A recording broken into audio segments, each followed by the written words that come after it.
Good afternoon everyone. आज मी vlog दुपारपासून shoot करत आहे कारण सकाळी एक अशी मजा झाली की माझा सकाळपासून मोबाईलच सापडत नव्हता. नंतर उशीर शोधलं, मग राहू दे म्हटलं, नंतर सापडेल आणि सायलेंट होता, फोन केलाही आवाजही येत नव्हता.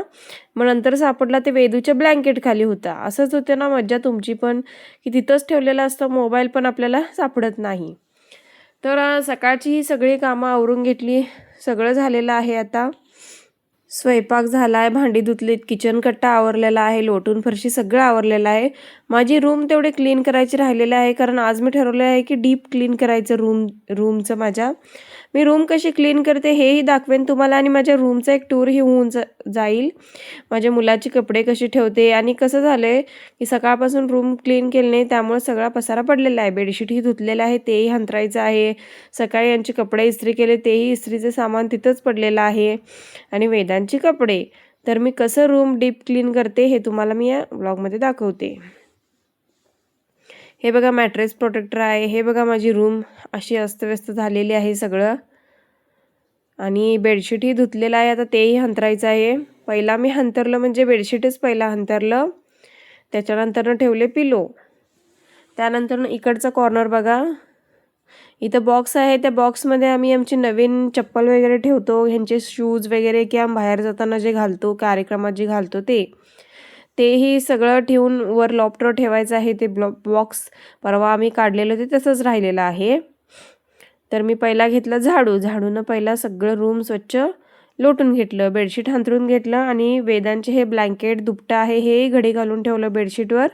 त्यानंतरनं मी रूम लोटून घेतली पूर्ण.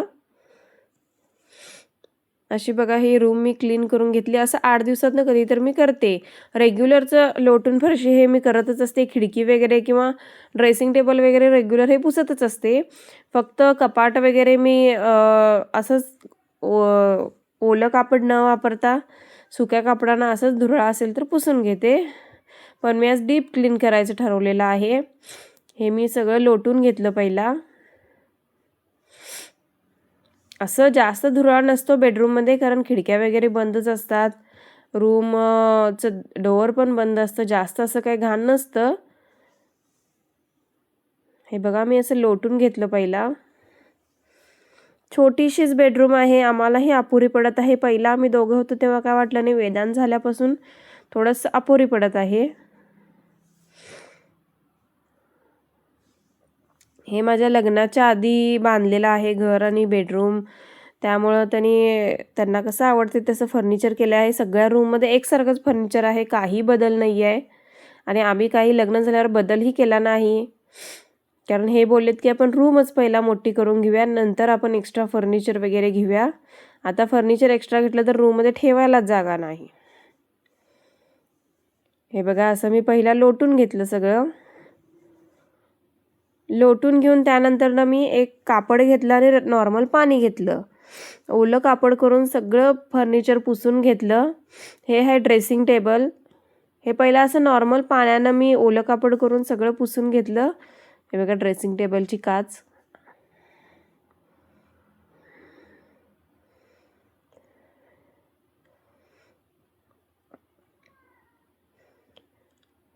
त्यानंतरनं इकडे एक आमचं छोटंसं 2 ड्रॉवर आहेत आणि 2 ड्रॉवरच्या तिथं एक आरसा घरात शिल्लक होता म्हणून तर असा आरसा लावला आहे आम्ही. हेही पुसून घेतलं. हे बघा कपाटाच्या साईडचं पार्ट आहे, हेही पुसून घेतलं ओल्या कापडानं. मी मधून एक होईल तसं कापड तो पाण्यात घालून पिळून घेत आहे. ते मी शूट घेतलं नाही आहे, पण कापड हा पिळून घेत आहे, एकाच कपडाने असं पुसत नाही आहे.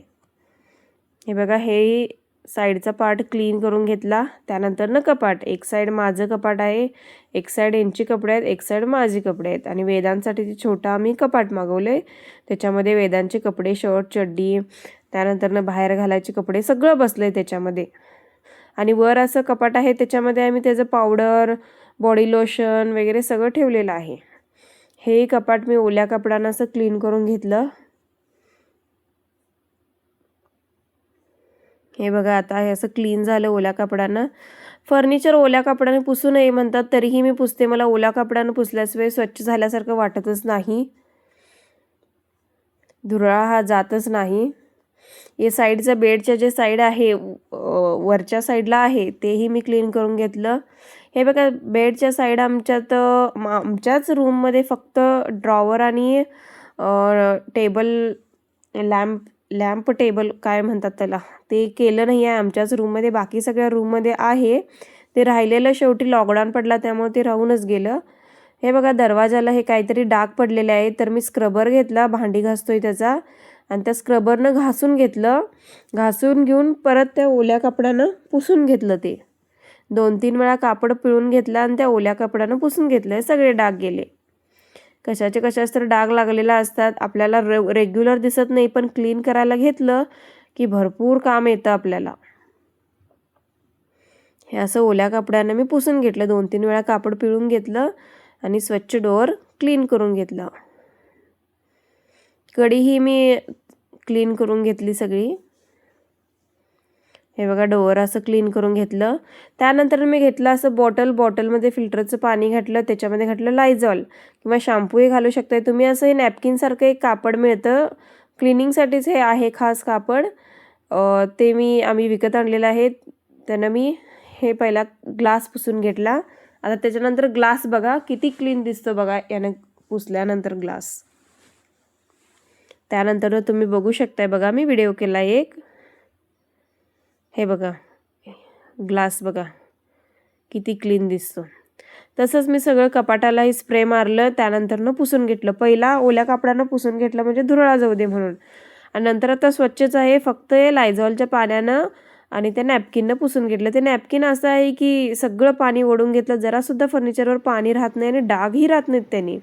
अजिबात पाण्याचे डाग राहत नाहीत किंवा पुसलेलं असं व्हाईट पॅचेस वगैरे काही राहत नाही. हे तुम्ही विकत आणू शकताय आणि वापरू शकताय. हे बघा हेही मी क्लीन करून घेतलं. हे डोअरही असं स्प्रे मारून क्लीन करून घेतलेलं आहे. आणि हे बेडच्या वरचा पार्ट आणि फ्रेमही मी स्प्रे मारून पुसून घेतले. ओलं कापड जास्त लावलं नाही, थोडंसंच पुसून घेतले. हेही पुसून घेतलं. त्यानंतर मी पोछानं फरशी पुसून घेतली स्वच्छ. बाकी सगळं घरातलं सगळं झाडू पोछा झालेला आहे. फक्त रूम ठेवलेली मी. रूम ही अशी क्लीन करून घेतली. इथं मी लावलं फॅन. त्यानंतरनं फॅन लावून मी गेले बाथरूम धुवायला. थोडं वाळू दे म्हटलं, वाळूपर्यंत आपण बाथरूम धुवून होतं आपलं. हे बघा आमचा बेड आधी असं मधी होता खरं म्हणजे, त्या पद्धतीनेच ते फर्निचर केलेलं आहे. मी वेदांत झाल्यावर मी साईड सरकवलेला आहे.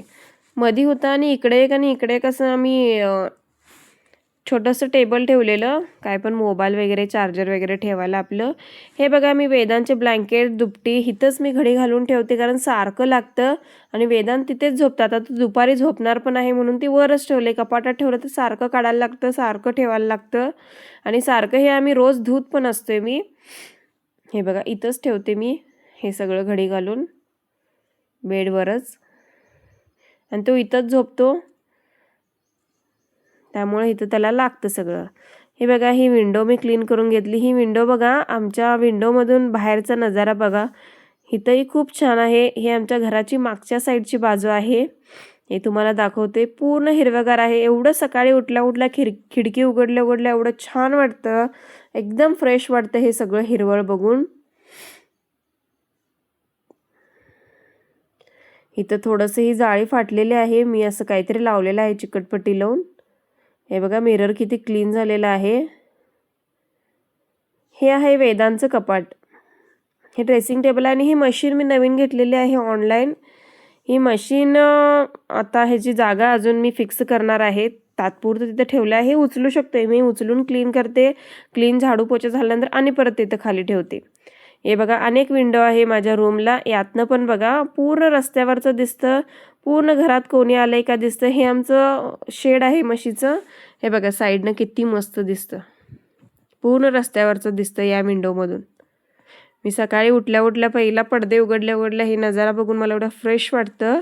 आणि सकाळी तर खूप छान असतं, चिमण्यांचा आवाज येत असतो, खूप छान असतं सकाळी आमच्या इथं. हे बघा असे इथं 2 ड्रॉवर आहेत. इथंच ड्रेसिंग टेबल खरं म्हणजे करायचं होतं, पण ते नंतर काहीतरी राहिलं. आणि हे चौरंग आम्ही ठेवला इथे एक्स्ट्रा आहे म्हणून. आणि हे आहे बाथरूम. ही बघा, ही माझी रूम अशी छोटीशीच आहे.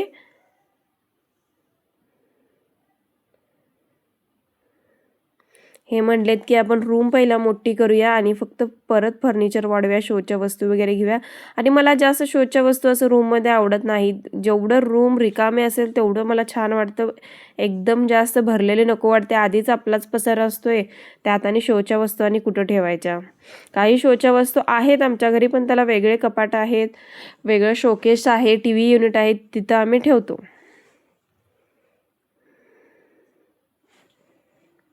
हे बघा, रूम मी पूर्ण डीप क्लीन करून घेतलेली आहे. जरा अंधार आहे कारण आभाळाचं वातावरण आहे, त्यामुळे घरात पूर्ण सगळीकडे अंधारच आहे. संध्याकाळी वेळ आहे 4 वाजताची. संध्याकाळी मी असं सगळं घर लोटून घेतलं संध्याकाळचं.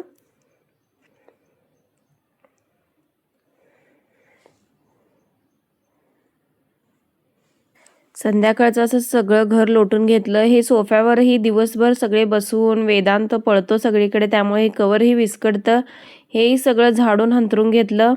4 वाजताची वेळ आहे.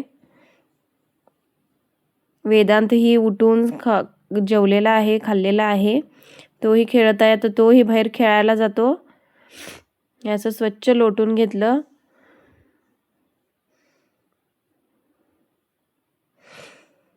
हे वेदांच्या आमच्या खेळणीचा, गाड्यांचा जो थोडासा पसारा हॉलमध्येच आहे. कितीही आत ठेवलं तरी तो बाहेर घेऊनच येतो आणि त्याला रोज लागतंच, त्यामुळे ते आम्ही हॉलमध्येच ठेवलेलं आहे.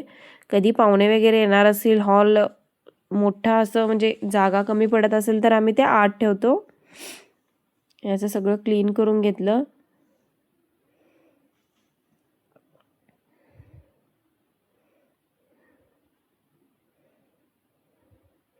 सकाळी लोटून फरशी केलेलं आहे, त्यामुळे जास्त घाण नाही आहे, पण संध्याकाळी हे लोटायचंच असतं 4 वाजता, तर मी हे लोटत आहे. वेदू बघा आमचा मधी मधी त्याची गाडी घेऊन येत आहे आणि खेळणे आणून टाकत आहे. काम आवरायला वेळ लागत नाही, हा मधी मधी करतो, त्यामुळं मला वेळ होतं सगळं काम आवरायला. आमचं घर शेतात आहे आणि आम्ही म्हणून शेतीचं सामान थोडं भरपूर असतं आमच्या घरात आणि ते वरच पडलेलं असतं. आम्ही बऱ्यापैकी आत ठेवतोय, पण जे आज वापरलंय ते आणून ते परत संध्याकाळी वरच ठेवतात सगळे. हे बघा, नाही म्हणत एवढं कचरा निघाला. असंच मी पोर्चही लोटून घेतलं स्वच्छ. इथं आमच्या जरा कुत्री मांजरी वगैरे येतात. गेट लावतोय तरी पण मांजर तर येतच, कुत्रं येत नाही. त्यानंतर वेदू हा संध्याकाळी खेळत आहे. हे आमच्या शेजारचा मुलगा आहे, मुलंगी म्हणताय ना, तो त्यांच्या शेतातला मुळा घेऊन आलेला आहे. असंच आम्ही करतो इथं. आमच्या शेजारी कोण कोणाच्या शेतात काही असतं ते देतात आम्हाला. आमच्या शेतात काय असेल तर आम्ही त्यांना देतो. भाजी करा, मुळा हा सो आमच्यात फ्रेश एकदम शेतातनं माळवं येतं. हे मम्मी मुळ्याच्या रेसिपी काय काय सांगत आहेत मला. मग ते भाजी झाल्यासारखंच झालं, म्हणजे कच्चा मुळा खायच ते चटणी करून खावा.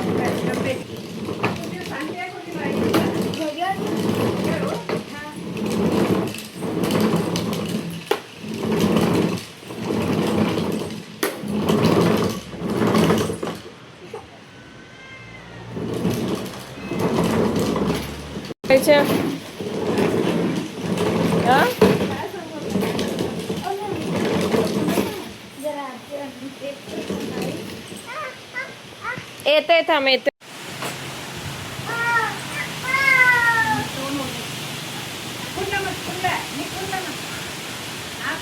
त्यानंतर वारा बघा कसं वातावरण आहे संध्याकाळचं. वारा सुटलेला आहे, किती वाऱ्याचा आवाज तुम्ही बघू शकता. वेदू त्यांच्या बाबांच्या मागं लागलेला आहे की मला गाडीवरनं फिरवून आणा. हे रोजचं रुटीनच आहे. वेदू सकाळी एकदा फेरी काढून आणायला लागते आणि परत संध्याकाळी एकदा फेरी काढून आणायला लागते. त्याच्याशिवाय तो शांत बसतच नाही. किल्ली घेऊन मागे लागतो की चला चला भू चला म्हणून. बाबांचं गाडी कुठे आहे?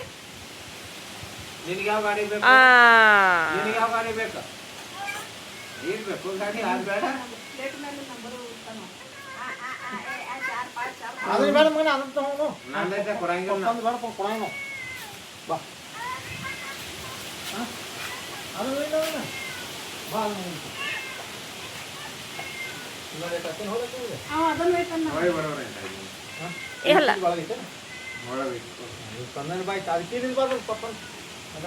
वेदू किल्ली नाही, त्या गाडीची किल्ली नाही, हे गाडी घेऊन जा.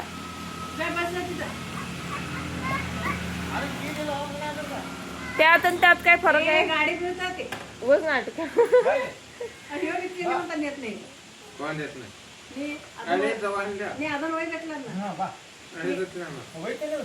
या असं द्यायचं, आला की चालला की पाणी पडाले म्हणते.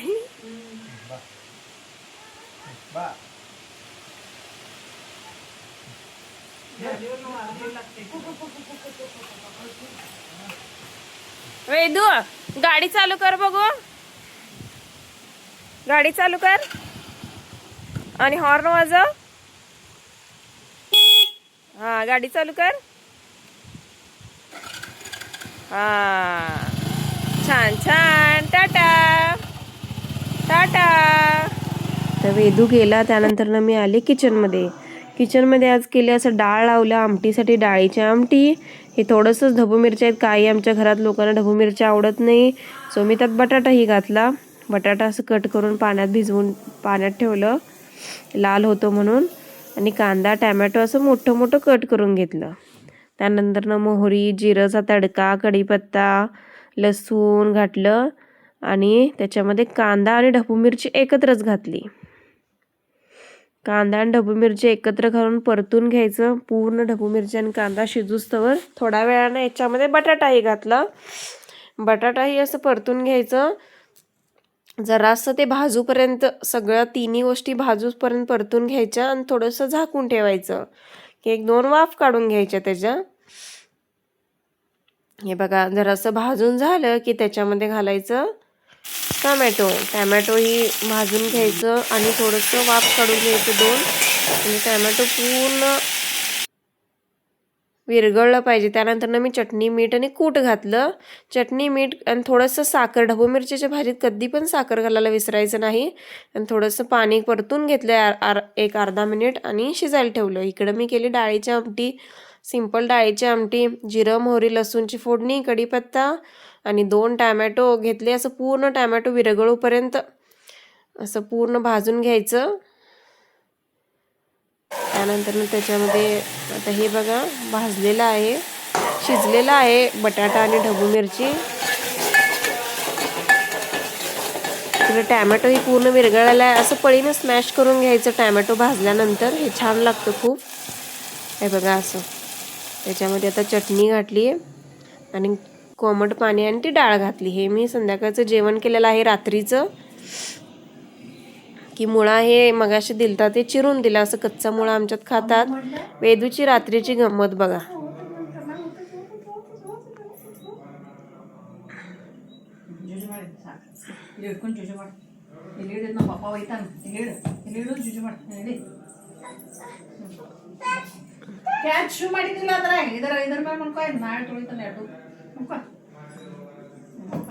ಹೂ ಆಯ್ತು ಜರ್ ಹೂ ಹೂ ಮಸ್ತ್ ಮಸ್ತ್ ನಮ್ಮಲ್ಲಿ ಅದಾವ ಇಂಥ ಹೂ ಗಿಡದಾಗ ಇಲ್ಲು ಇಂಥ ಅದಾವ ನಮ್ಮಲ್ಲಿ ಎಲ್ಲದಾವು ಬಾ ಬಾಯ್ ಜುಜು ಮಾಡ बाय बाय कर वेदू. इकडं मोबाईल मध्ये टाटा कर.